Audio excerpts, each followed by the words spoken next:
Το γεγονός δηλαδή ότι ο εισαγγελέας του Αριού Πάγου άσκησε αναιρέσεις εναντίον αποφάσεων ασφαλιστικών μέτρων δεν είναι ένα γεγονός το οποίο εντάσσεται στην κανονικότητα και στην ομαλή λειτουργία της δικαιοσύνης. Γι' αυτό λοιπόν, βεβαίως, μου θυμίζει ο κύριος Χιμιωτάκης ότι το δικαίωμα ανέρεσης του κυρίου Σανιδά στηρίχθηκε ακριβώς σε μια τροπολογία η οποία θεσπίστηκε ακριβώς για να δώσει το δικαίωμα για την άσκηση ανέρεσης. Είχαμε λοιπόν το 2007, μετά από τις αναιρέσεις του κυρίου Σανιδά, δύο αποφάσεις της Ολομέλειας του Αρείου Πάγου, την 19 και την 20, οι οποίες είπαν εν τέλει τα διαμετρικά αντίθετα από αυτά που είπε η πρώτη Ολομέλεια, η Ολομέλεια του 2006.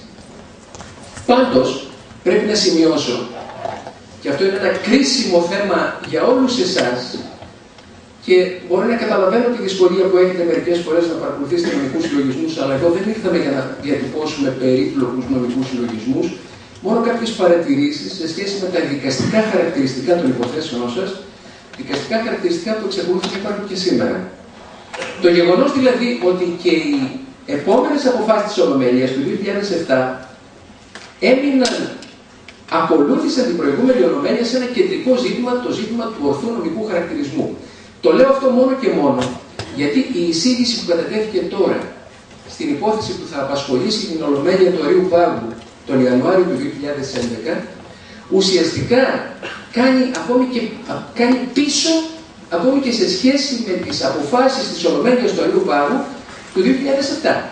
Γιατί το 2007 η Ολομέλεια ανέτρεψε την προηγούμενη θέση της, αλλά ως προς το σημείο αυτό που είναι κρίσιμο για τη δικαστική προστασία των ανθρώπων, το ζήτημα του νομικού χαρακτηρισμού, ακολούθησε την προηγούμενη Ολομέλεια του 2006. Η εισήγηση που κατατέθηκε πάει πίσω και από αυτό το σημείο. Το Σύνταγμα λοιπόν, για να περάσω στο Σύνταγμα, επειδή τείνει να επικρατήσει η σύγχυση ότι θεμελιώδης νόμος του κράτους δεν είναι πια το Σύνταγμα, αλλά είναι το μνημόνιο.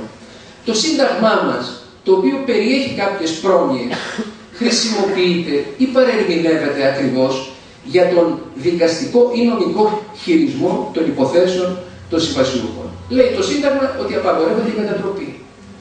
Κάνει μια ορισμένη τάση στην ομολογία των δικαστηρίων ότι δεν βλέπει ότι το Σύνταγμα απαγορεύει με τη μετατροπή των συμβάσεων ορισμένου χρόνου σε ορίστου χρόνου, αλλά απαγορεύει τη μετατροπή με νόμο. Την αθρώα μετατροπή ή μονιμοποίηση των συμβασιούχων με νόμο. Όχι την ορθή δικαστική διάγνωση.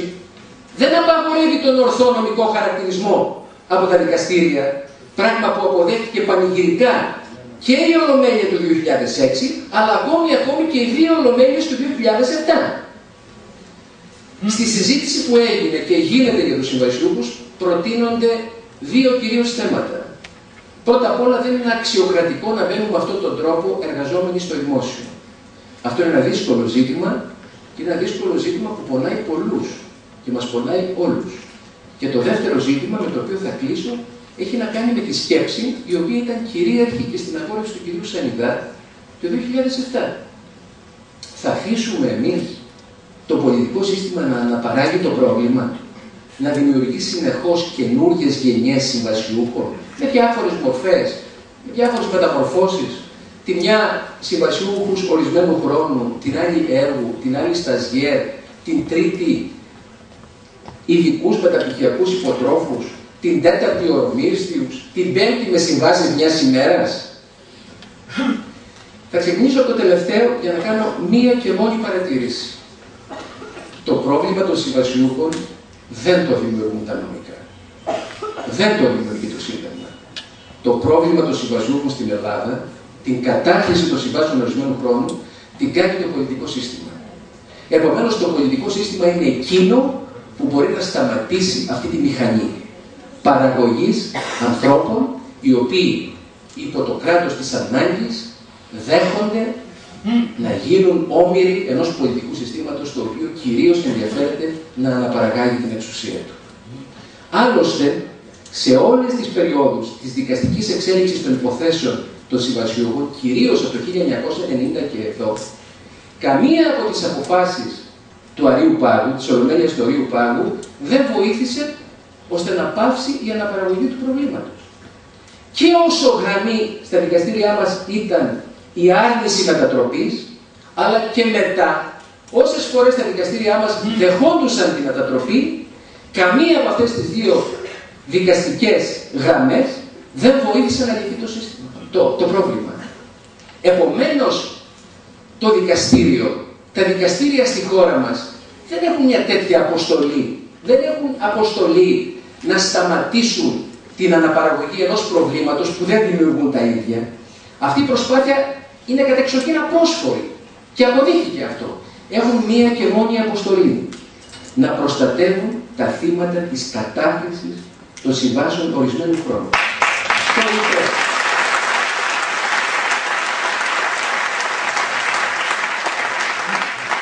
Αυτό είπε η Ολομέλεια του Αριού Πάγου το 2006, αυτό είπε και το Δικαστήριο των Ευρωπαϊκών Κοινοτήτων μετά από προδικαστική παραπομπή ελληνικού δικαστηρίου, επίσης το 2006.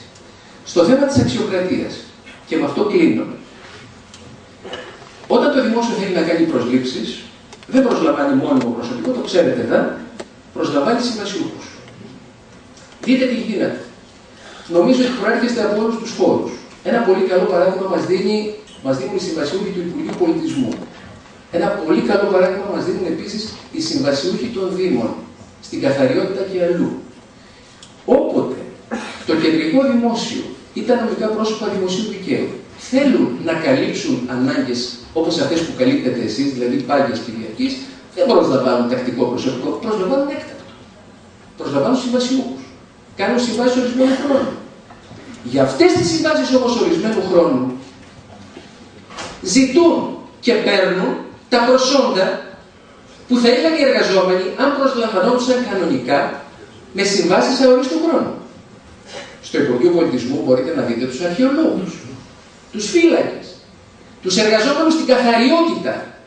Όλοι αυτοί οι άνθρωποι έχουν απολύτως τα προσόντα για να κάνουν τη δουλειά είτε με συμβάσεις αορίστου χρόνου είτε με συμβάσεις ορισμένου χρόνου. Απλώς δεν τους δίνεται ποτέ η ευκαιρία να συμμετάσχουν σε ένα διαγωνισμό για την πρόσληψη τακτικού προσωπικού, γιατί η πρόσληψη τακτικού προσωπικού δεν γίνεται πλέον.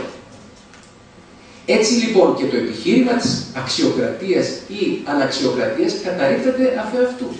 Προσλήψεις τακτικού προσωπικού δεν γίνονται, προσλαμβάνονται συμβασιούχοι για όλους τους λόγους που αναφέραμε, αλλά συγχρόνως την ίδια στιγμή στους διαγωνισμούς αυτούς συμμετέχουν όλοι οι ενδιαφερόμενοι, όλοι εκείνοι που έχουν τα προσόντα για την κάλυψη κενών τακτικών θέσεων, κουβαλούν αυτά τα προσόντα και κάνουν ακριβώς τη δουλειά που θα έκαναν εάν είχαν συμβάσεις αορίστου χρόνου. Σας ευχαριστώ πολύ.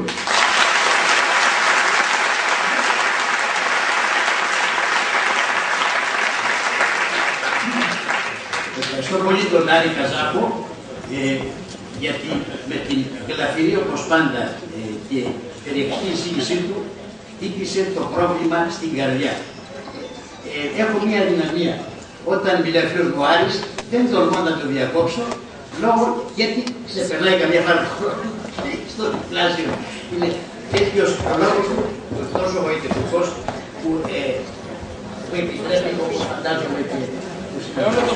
Λοιπόν, εδώ θα με επιτρέπει να πει ο Άρης όμως μία συμπλήρωση. Εδώ η περίφημη εισήγηση την οποία ανεφέρθηκε ο κ. Καζάκος, όχι μόνο αρνείται αυτό που οι δύο Ολομέλειες δέχτησαν, δηλαδή τον ορθό νομικό χαρακτηρισμό στο οποίο προβαίνει ο δικαστής, αλλά εμπεριέχει σε μια αντίφαση ενός του μείζωνα πρόταση στην αρχή. Λέει, τσιτάροντας τον Άριο Πάγο, ότι δεν μπορεί ο νομοθέτης να βαφτίζει το κρέας χάρη και αντιστρόφως. Αργότερα συνάγει εντελώς το αντίθετο αυτό για την ιστορία του πράγματος. Ευχαριστώ πολύ.